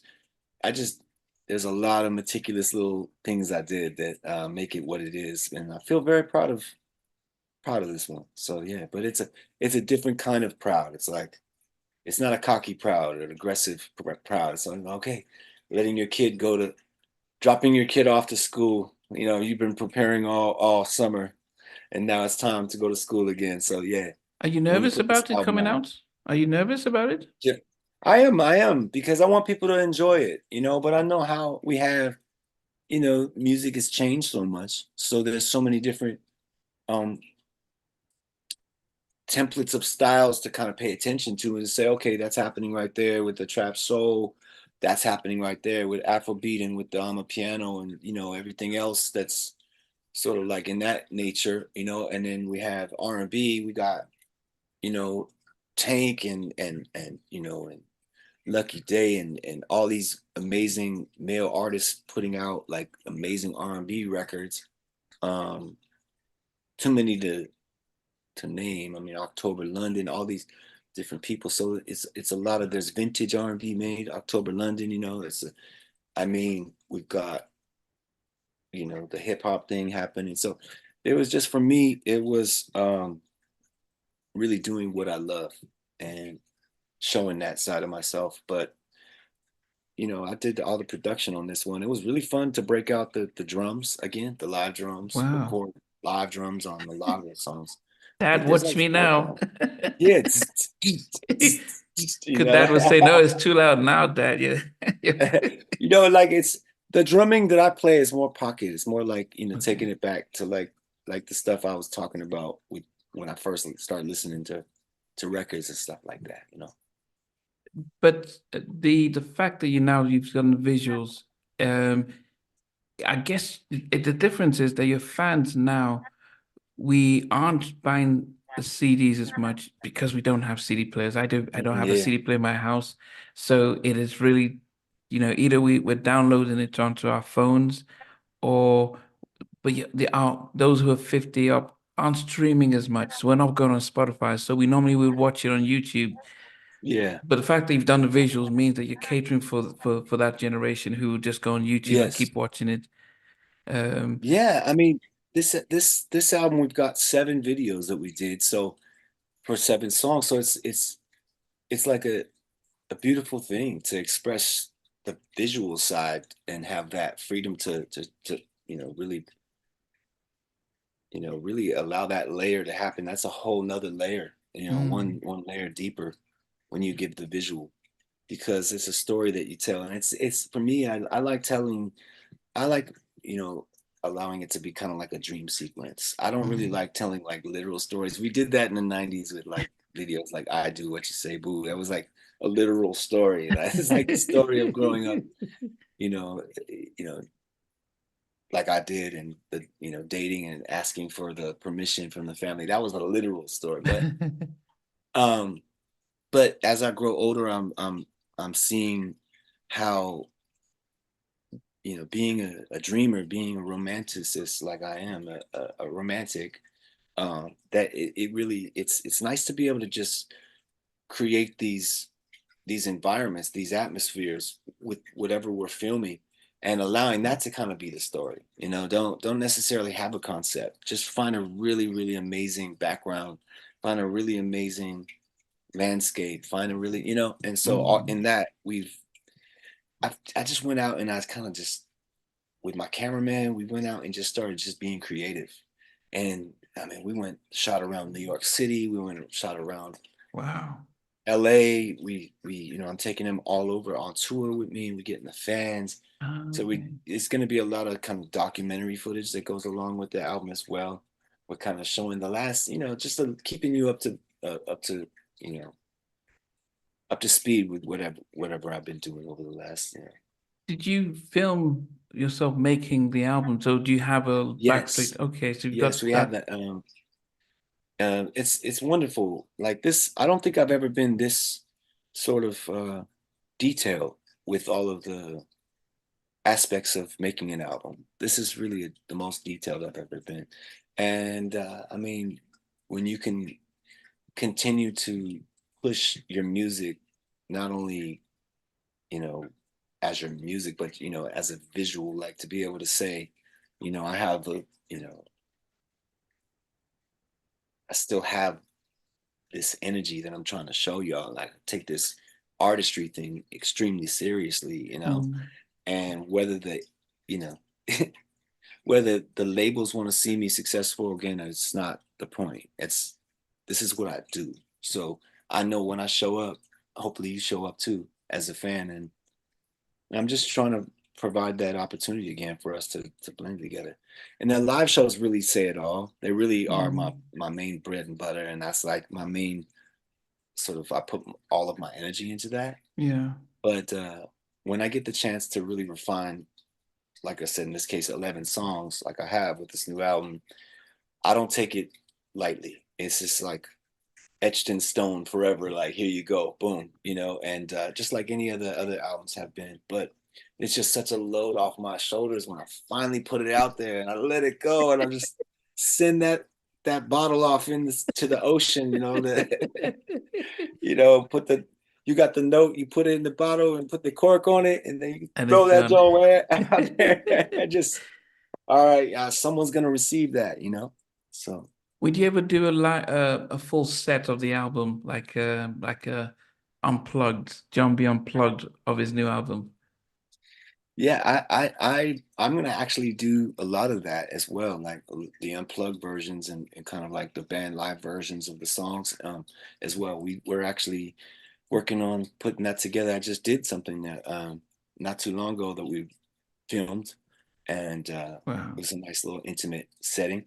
But speaking of intimate settings, I'm coming to the Jazz Cafe very soon, and Coco as well. So it's going to Yeah. be lovely to be back with you guys. Yeah, I I was gonna miss my say. my UK family. Yeah. But not only that, Yeah, the my guys at room 187, we've got you on the 7th of July as well in Crystal sweet. Palace. So that's so what do you want to say to, I mean, I think the tickets are almost sold out, but what do you want to say to the fans who are coming to see you in the UK after so many years? Well, I want to say thank you first of all from the bottom of my heart, and I can't wait to sing my heart out for you, and just reconnect again. In person. And those gigs always go hard. I mean, the potency of those gigs is like literally that's the strongest it gets because, well, the history that building has and the crowd that comes to those shows, I feel like knows what to expect with the Mm, intensity of how close everything is. And once the band gets cooking and I get into my bag, it's we're celebrating years of music that we've enjoyed together. mm, I've enjoyed making it, singing it, and you guys have enjoyed listening to it, living your lives to it. yeah. So we're celebrating a whole lot, and there's a lot of energy in the building. You feel that when everyone's singing the songs back and all that, but you can guarantee that I may be it may be a little bit of time difference as far as me being, shook from the hours being like 9, 10 hours ahead or whatever it Yeah, is we're eight behind hours whatever. right now. 8 hours, yeah. Yeah, 8 hours or whatever. But so it'd be like me showing up and singing at like 4 in the morning or 6 in the morning or something like that at these shows. But nevertheless, I'm just singing my heart out and just with a love for you guys and appreciation for you guys. So can't wait to see you. Thank you Yeah. so much. So glad to see the shows are sold out. That's what's up. Yeah, so I'm gonna, yeah, I'll speak to the net, so I'll be able to, I'll get to meet you when you do come to the to London, at least to say hello and stuff. Appreciate, Absolutely. yeah, appreciate your stories. Appreciate the what I think I saw the most is really your passion for the music, and almost as if you just have music all over the place, and that you almost like the Matrix, like a Neo who sees music as he's talking. So when I was talking about your songs, you were going through the notes as if, I'm not a musician, I'm not a singer, so I don't. And you were like, you could see everything, and so it just shows a real passion, and that it's not just a business. It's actually it's in you. That's who you are, and I think that's why Yes, sir. people still love you and appreciate what you do Thank you. because it's authentic. Yeah. Thank you so much, brother. Appreciate that so much. I didn't want to mispronounce your name. How do you Nnamdi. say it? Nnamdi.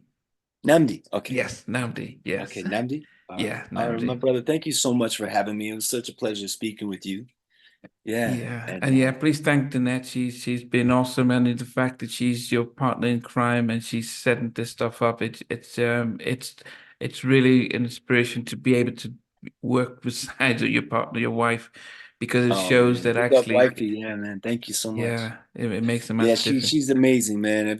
I will tell you, there would be no album, there'd be no videos, there'd be probably a lot less shows if it wasn't for her. So I'm very, very thankful, and thank you for acknowledging her as well. Yeah, no, I mean, yeah, she when I call out to a friend of mine, Lisa, I said, "How do I get John B?" He said, "Okay, you need to get in touch with his wife. Here's her number." Yes, So I got in touch with yes. her. I said, "Okay, That's the main line, bro. so we That's the got the main show line. set up, and after we got the show, I said, okay, I need to get the interview separately. So we got the show. Now I got the interview, and now we're going to see John in July." Absolutely. We're Vibes Elect Music. That's my wife and I, Vibes Elect Music. And when you see, Vibes Elect Music presents, the new music, that's our label. And yeah, we've been going since Helpless Romantic was our first Yeah, it was Helpless independent. Romantic was the first one, Yeah. yes, and it was a beautiful track. Yeah, But we've been independent ever since. So it's really the shows, you guys showing up to the shows and all the shows being sold out, and they keep calling. So that's what allows us to have this freedom to continue to put records out, and have videos and have tours and all of that. So yeah, thank you to the listeners, to the fans for allowing me yeah, to continue my dream, because without you, I don't know if I'd be here, man, in the same way. So yeah. yeah, Well, I'll consider reach out to her yourself to the main line, the bloodline behind what I'm doing, man. yeah, I would reach out to her to find out when the album because she's in I think she's managing the release date. So when it does come out, Yeah. so we can help with the promotion. July, I think she said the 7th, actually. It might come out the day that I'm at the Jazz Cafe, actually, I think. Isn't Okay, that I think the day? seventh is at it's at the Box Park with room 187. Oh, Room that's what it 187. is. Yeah. Yes, That's yeah, That's what that was. yes, yeah. Yeah. Well, right on, man. Well, listen, pleasure once again to speak with you. Yeah. Thank you for your questions and all your, you know what I mean? I love the fact that you love Bonafide. That made my day, though. That really did. Absolutely. That's what I said. I gotta play more of those songs. Where's the Simple Melody with Bootsy Collins? Yes, yeah, we had Bootsy, but I did tell you about before, Gone Before, and I'm thinking, oh, so special. Gone Before Light. Yeah, Yeah, I'm thinking, oh, so special, because I would have just called it oh, so Oh, special. so special, baby. Yeah, it would have worked too. Yeah, I knew it. I Absolutely. knew it. Yeah. Right Well, on, my thanks, bro. John. All right. Well, I'll see you in July. Thank you again. Okay, now, all the best to you, my friend. All right. Take care. Bye. Peace. Hey guys, thanks for watching. Thanks for being a part of Halftime Chat. Please remember to subscribe, share, and comment. But most importantly, why don't you become a member of Halftime Chat? We've got amazing videos, amazing perks, and being able to support the channel. But anyway, thanks for watching. Take care. I never participated in that kind of. And somewhere in between, Us, or even loving us, on which I didn't miss you with.